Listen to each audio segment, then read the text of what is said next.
Love is like Majnun and Layla. You know, the Arabs use Majnun and Layla.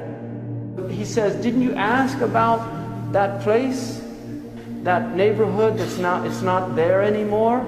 Didn't you ask about it where Layla used to live? And he said, no, indeed, I asked. But how do dead stones give me answers? You know, where did everybody go? And then he says, I go by these stones, you know, the dwelling places, and I kiss this wall and I kiss that wall. And then he says, it's not love of the walls that have enraptured my heart, but love of the one who used to live in these walls. That's why we go and visit these places. It's not the places.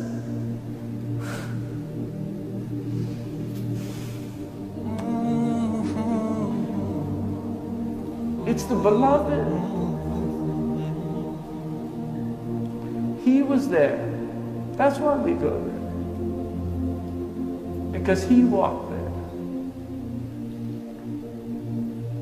One of the poets, he said, you know, they saw Majnun and he was taking care of this dog, giving it food and patting it. And they said to him, what's wrong with you? Why are you treating that dog like that? And he said, don't blame me. You know, leave your blame. Because my eyes saw this dog once in the vicinity of Layla. Just the dog was near Layla, and so he has an affection towards the dog. And that's real love. That's not imagination. That's real love.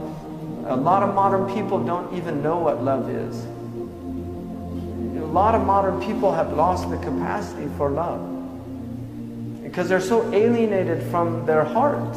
You know, when you're cut off from your heart, how do you know what love is? Because the secret of the heart is love. And that's love the Sahaba had for the Prophet ﷺ. Bilal couldn't even live in the city. He went to Sham to live in Syria. One time he came back, this was after 20 years, they convinced him to give the adhan. He didn't want to give the adhan. He couldn't give the adhan in the mosque of the Prophet ﷺ. It was so overwhelming for him because he called the Prophet to prayer.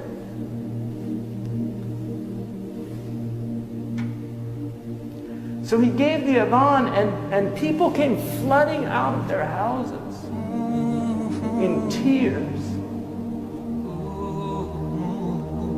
thinking the Prophet ﷺ was going to come and lead them in prayer. Because that, even after 20 years, that's how connected their hearts were to the Prophet ﷺ. That's love. That was the state of these people. It was a state of mahabbah. You cannot love Allah without loving what Allah loves. You don't love the beloved without loving what the beloved loves. When Abu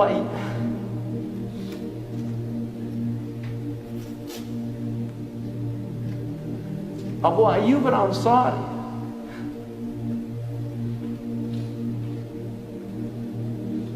when the Prophet ﷺ came to Medina and he said to let the camel go, when it came and then ascended at the point, alighted at the place where the masjid is now, Abu Ayyub took the bags of the Prophet.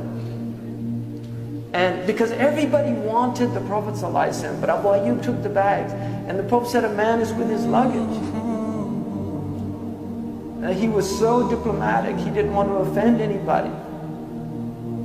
And so he went into the house and Abu Ayyub put him on the bottom floor because he wanted to honor him. It's easier to be on the bottom floor than on the top floor. You have to walk up the stairs. You can't go out as easy. He wanted him, so he and his wife went up. He couldn't, he became so constricted because he was, I don't want to put my foot where the head.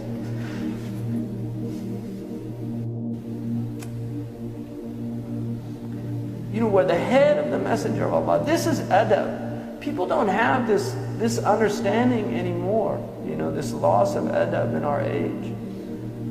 So he went and he asked the Prophet, please, we can't stay above you. And so the Prophet changed places with him, and then he would bring the food up. And when the food would come down, he told his wife, show me where the messenger's fingers ate from, and then he would eat from that place. This is tatabbu' al-athar, following the traces. And then one time he took some food up that had garlic. And then when they brought it down, Abu Ayyub asked his wife, where did he eat from? She said he didn't take anything from it. Abu Ayyub said, فَزَعْتُ, I became completely, faza' is like to be in a state of shock. And he ran upstairs and he said, Ya Rasulullah, was there something haram in it? He said, no. He said, it's just garlic. I don't like garlic. I don't eat garlic because I speak to angels.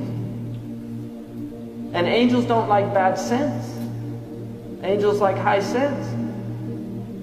But his state when he saw it, did I do something? I mean, that is adab. Because it's mahabba, it's from love. He had so much love. When years later, when hard times fell upon Abu Ayyub al-Ansari, he went to one of the caliph at the time, and he asked him for help. And he said that the Prophet ﷺ said a time will come when people won't help. And the caliph said, what did the Prophet say to do in that time? He said, be patient. He said, well then be patient. He needed help, and he left. He went to Ibn Abbas in Iraq, and he went into his house, and he said, Wallahi. And this is years after he said, I'll do today what you did on that day. He emptied his house, he gave it to, and then he gave him a big gift. Ibn Abbas was very wealthy. He gave him a big gift of money and treated him the same way as that's love. You love the one who loves the beloved. You love the one who loves the beloved. Jibreel in a Sahih hadith said, if Allah loves somebody, He calls Jibreel and He says, I love so-and-so, so love him also, because I love him. People of the heavens, they love.